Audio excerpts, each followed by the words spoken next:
In the news tonight, His Majesty the King warns that an escalation in the Gaza Strip would worsen the humanitarian situation of Palestinians and agrees with the Egyptian president to continue consultations with world powers to put an end to the violence. Israeli forces keep up their assaults on the Gaza Strip for the 7th day running as talks between Israelis and Palestinians over a truce continue in the hope that a deal may be reached later tonight. And France withdraws its combat troops from Afghanistan, marking the end of its battlefield role in the NATO-led war after a presence of more than 10 years.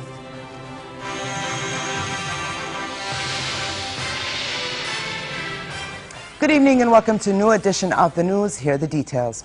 His Majesty the King is reiterating calls for calm in the Gaza Strip and is warning that an escalation would worsen the humanitarian situation of Palestinians in the besieged enclave. In a telephone call with Egyptian President Mohamed Morsi, both leaders agreed that a continuation of the conflict between Israel and Hamas would add fuel to an already tense region. His Majesty told Morsi that Jordan is pushing diplomatic efforts with various concerned parties to urge for the restoration of calm. The King and Morsi also agreed to continue consultations with various regional and international powers to try to put an end to military escalation. Earlier, His Majesty spoke with Israeli Prime Minister Benjamin Netanyahu and cautioned of the serious repercussions of the conflict with Hamas will have on the area. King Abdullah said a halt of military operations would allow diplomacy to cool the violence and enable efforts aimed at resuming the peace process.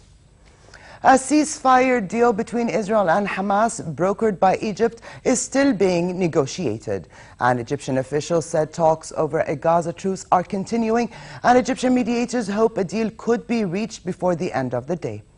Israeli government spokesman Mark Regev said the ball is still in play and that an agreement is not finalized yet. If an agreement is reached, however, a ceasefire would come into effect at midnight tonight. Hamas official Ayman Taha had earlier announced that a deal has been reached. As the current situation in Gaza continues to deteriorate, international efforts continue to reach a truce between Israel and Hamas. After meeting Arab League chief Nabil Arabi in Cairo, UN Secretary General Ban Ki-moon arrived in Israel for a 2-day visit, hoping to bring a halt to the ongoing fighting. Ban met with Israel's Foreign Minister Avigdor Lieberman directly after a rocket fired in the direction of Jerusalem, triggering sirens across the city, fell in the occupied West Bank. The UN Secretary General also met Defense Minister Ehud Barak in Jerusalem in a bid to reach calm in the 7-day conflict. Earlier in the day, the UN chief called for an immediate ceasefire, saying an Israeli ground operation in the Palestinian enclave would be a dangerous escalation that must be avoided. Hamas said it had fired the missile out of the Gaza Strip in response to continued Israeli airstrikes on the Palestinian territory. Also within diplomatic efforts, German Foreign Minister Guido Westerwelle had a meeting with Israeli President Shimon Peres in Jerusalem. The meeting came as US Secretary of State Hillary Clinton headed to the region with a message that escalation of the week-long conflict is in nobody's interest. Peres accused Iran of smuggling weapons into Gaza, threatening the security of Israel. And Gaza, in fact, is open. There is no land siege. They can have a supply of food, of building material, of people, no problem whatsoever. The only siege is against arms which are being smuggled from Iran, and aggressive arms. I mean, basically missiles, so they can fire at Israel. For his part, Westerwelle supported Israel's defensive measures and slammed Hamas's rocket launching. Israel has the right to protect itself, to defend itself, to protect their own citizens, and Hamas has the responsibility to stop these missile attacks against Israel. Meanwhile, the US blocked a UN Security Council statement condemning the escalating conflict between Israel and the Palestinians in the Gaza Strip. Spokeswoman for the US mission at the UN said It was Hamas's rockets which blocked diplomacy from ending the 7-day conflict. In Switzerland, the UN's human rights chief pressed Israel to avoid strikes on civilian structures in Gaza, and UNICEF said children in the enclave are showing signs of severe trauma after direct hits on dwellings. The High Commissioner for Human Rights, Navi Pillay, is acutely concerned about Palestinian and Israeli civilians caught up in the ongoing crisis in Gaza and southern Israel. She's dismayed by the marked surge in the number of Palestinian civilians, including women and children, killed and injured over the past 48 hours as a result of Israeli military action. UN monitors say the death toll in Gaza has doubled in the past 48 hours, and it's still unclear how many of them are civilians. Rad Toush for the news at 10. Arab League Chief Nabil Al-Arabi led a delegation of Arab foreign ministers on a solidarity visit to the Gaza Strip in a show of support to Palestinians. At an emergency Arab League meeting in Cairo on Saturday, the ministers backed an Egyptian effort to try to secure a truce between the Israelis and the Palestinians. The delegation, including Jordan's Foreign Minister Nasser Joudeh and the foreign ministers of Egypt, Morocco, Palestine, Iraq, Sudan, Qatar and Lebanon, left from Cairo to Al-Arish city and then to Gaza through the Rafah crossing. The Arab ministers have condemned the Israeli air offensive on Gaza. Meanwhile, Turkish Prime Minister Tayyip Erdogan used harsh words against Israel, accusing it of ethnic cleansing in Gaza. His remarks to his ruling AK party in Ankara underlined the hostility for Israel since relations between the two countries collapsed in 2010. Yesterday, Erdogan described Israel as a terrorist state in carrying out its bombardment of Gaza.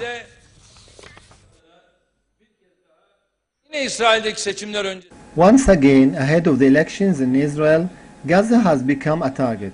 Innocent civilians and innocent children are being killed viciously, based on unsatisfactory made-up excuses.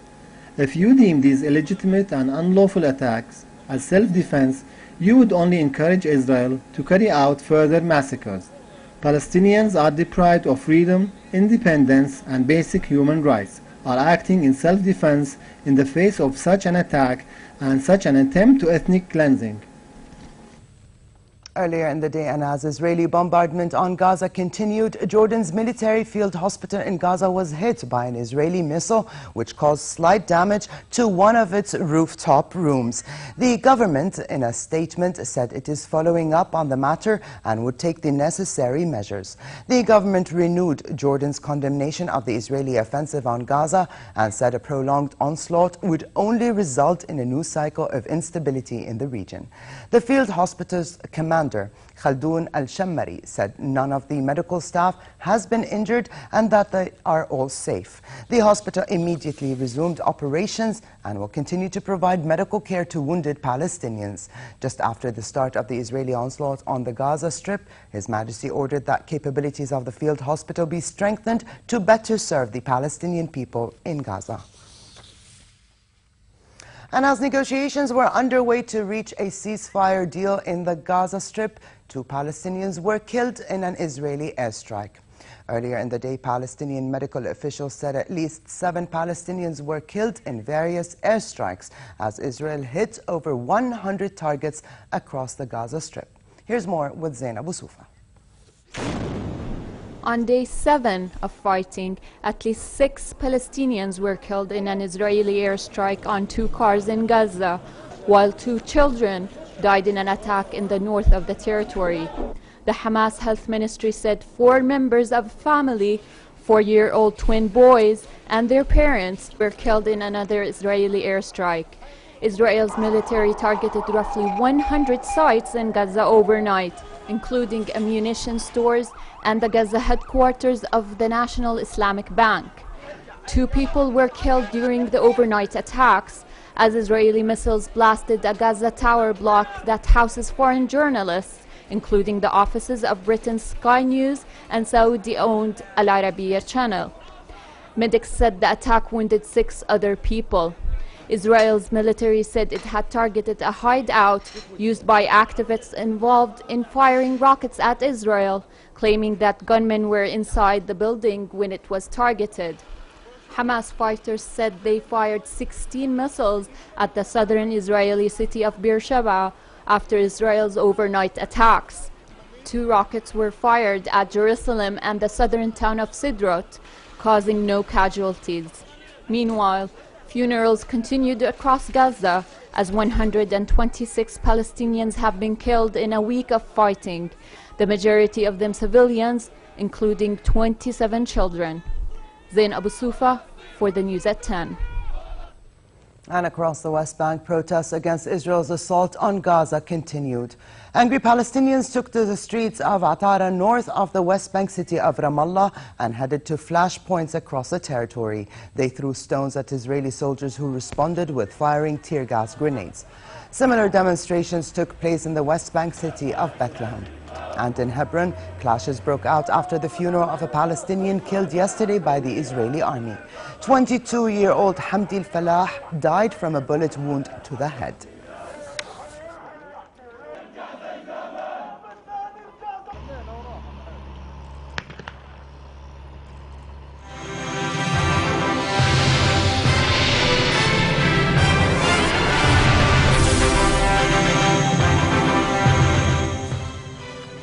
And back here at home, the Prime Minister again clarified his government's decision to lift subsidies on oil derivatives, saying the decision was long overdue and any delay would have been a grave mistake, rather a crime.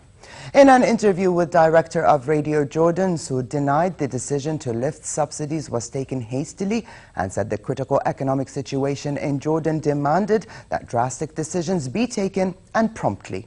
He acknowledged this decision would have been an unpopular one to pass and promote by any of his predecessors. The Prime Minister paid tribute to the Jordanian people as kind-hearted, honest and fair, and said they are people who also appreciate honesty and fairness, and this is why he felt compelled to present them with a bitter reality. Separately, Prime Minister Abdullah Mansour received visiting Secretary General of the Saudi-based Muslim World League, Abdullah bin Abdul Muhsin al-Turki. The guest briefed the Prime Minister on the duties of the League, based in Mecca, which oversees education at Islamic universities. Present at the meeting was Chief Justice Ahmed Hlayel. Discussions focused on Jordanian-Saudi ties.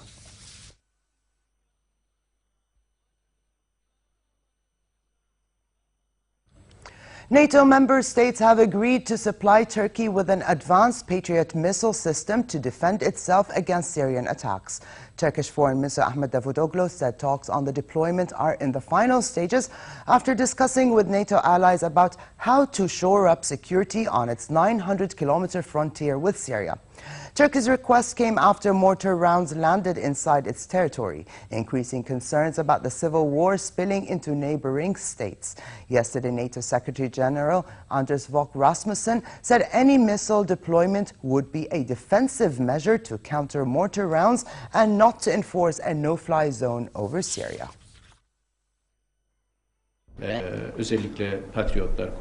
Intensive work is underway on the Patriot missile, and the talks have reached a final stage, considering all possibilities and risks. A formal request will be submitted as soon as possible, and this process will be officially completed. On the ground in Syria, today marked one of the heaviest days of fighting in the capital Damascus for months. 2 mortar rounds hit the Information Ministry building, causing damage but no casualties.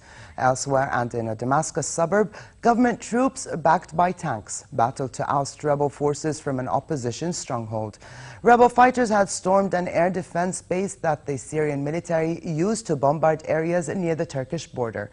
A video uploaded on social media showed the rebels seizing the Air Force base. Activists said the Syrian army attacked southern districts of Damascus with shelling and rocket fire all day to try to stop the rebels seizing the base. And in the city of Daraya, also on the outskirts of the capital, fierce fighting broke out between rebels and Syrian forces. Missiles were launched by Syrian troops to stop the opposition proceeding towards the capital. The shelling demolished many buildings and forced many residents to flee their homes.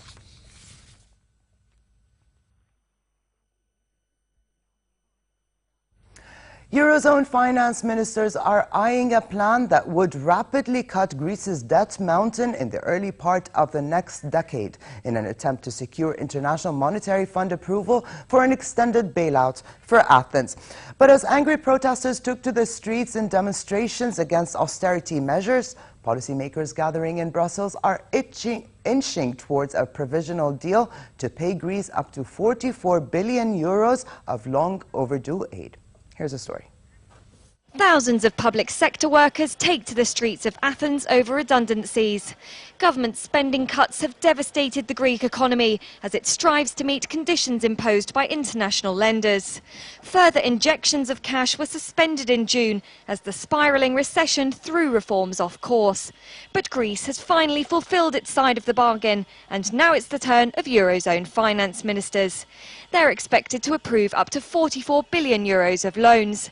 But Rabobank's Jan Lambretz doesn't think the Brussels meeting will bring much cheer. It will definitely not leave Greece with a sustainable debt outlook. Greece's debt is set to hit anywhere between 160 to 170% in the near term. That's far too high. They're never going to reach 120% in 2020 if 120% was already an achievable figure ever to begin with. And there are still many obstacles. The IMF and Eurozone can't agree on Greece's debt reduction targets. A 2-year extension to 2022 has been dismissed by the fund, and Germany and the ECB oppose writing off some of the debts, something the IMF favours. Options left include halving the interest on existing bilateral loans, lengthening maturities and lowering fees on those loans, and a debt buyback. Germany believes Greece should buy half of the 60 billion euros of bonds privately held at just a quarter of their value. IG's Brenda Kelly says a clash amongst lenders could spell trouble. With all the uncertainty that's there, when you have a bit of a spat between the members of the Troika, that does cause problems. But what it does do is set a precedent for the other countries. So, for example, those that are looking for a deal on their bank debt, those that have come before, for example, Ireland, this could actually set the scene for them and enable them to make some sort of deal. The Eurozone's proposals will be sent to national parliaments for approval at the end of the month. And Greece should get an early Christmas present at the beginning of December. France withdrew its combat troops from Afghanistan, marking the end of its battlefield role in the NATO-led war.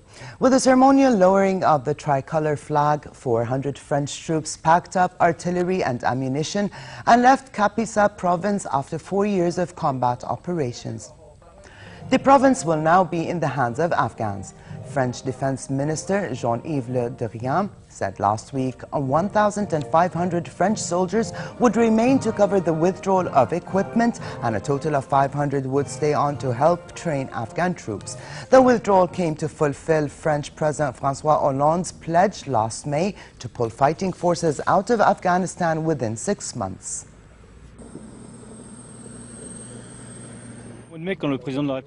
In May, when the French president announced the pullout from Kapisa and Sorobi, I thought it would still take a few months to be able to accomplish what we needed to do with the Afghan army and police. But today I'm leaving with a light heart, knowing that they're capable of taking their responsibilities. Départ des Français d'une part. We will miss them because they are our friends and they were by our side and they took part in operations and they provided us with aerial and logistical support.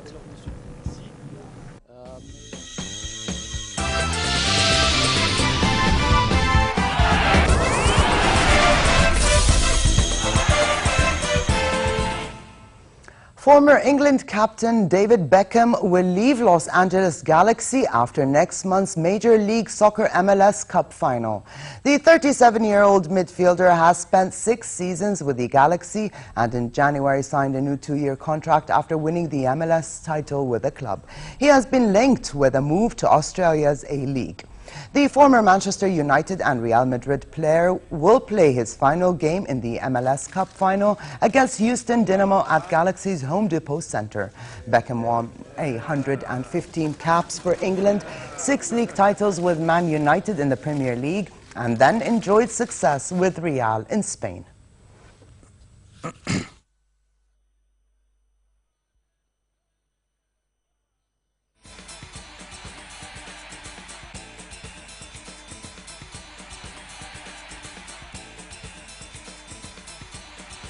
Manchester City must beat Real Madrid tomorrow to have any chance of overturning their poor start to their second Champions League campaign and advance from Group D.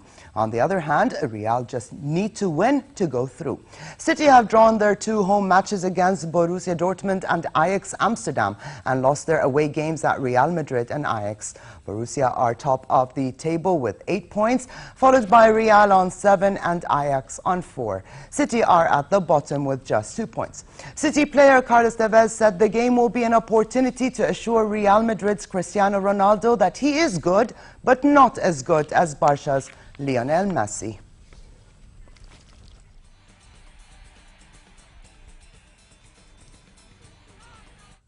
And by the way, Barcelona just ended a match against Spartak Moscow in Group G, winning 3-0, and Messi scored 2 goals and the third from Dani Alves. And over to the weather outlook. It continues to be relatively cold and partly cloudy tonight with light variable winds. Similar weather conditions prevail tomorrow in hilly areas, while it will be moderate in the Badia and the Jordan Valley with southeasterly moderate winds. The Gulf of Aqaba should expect moderate weather and partly cloudy skies tomorrow with northerly moderate winds and calm seas. Here now is a look at temperatures forecast for tonight and tomorrow.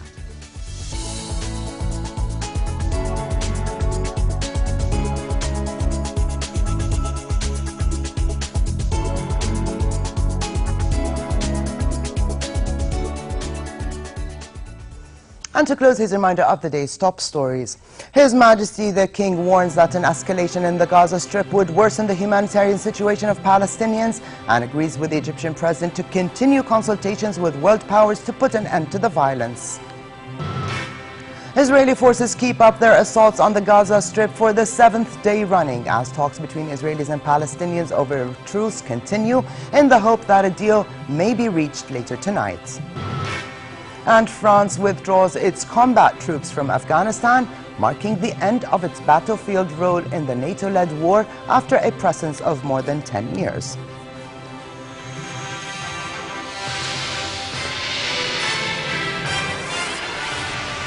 And with this, we come to the end of this edition of the news. I'm Alia Tuqan. Thank you for joining us and have a good night.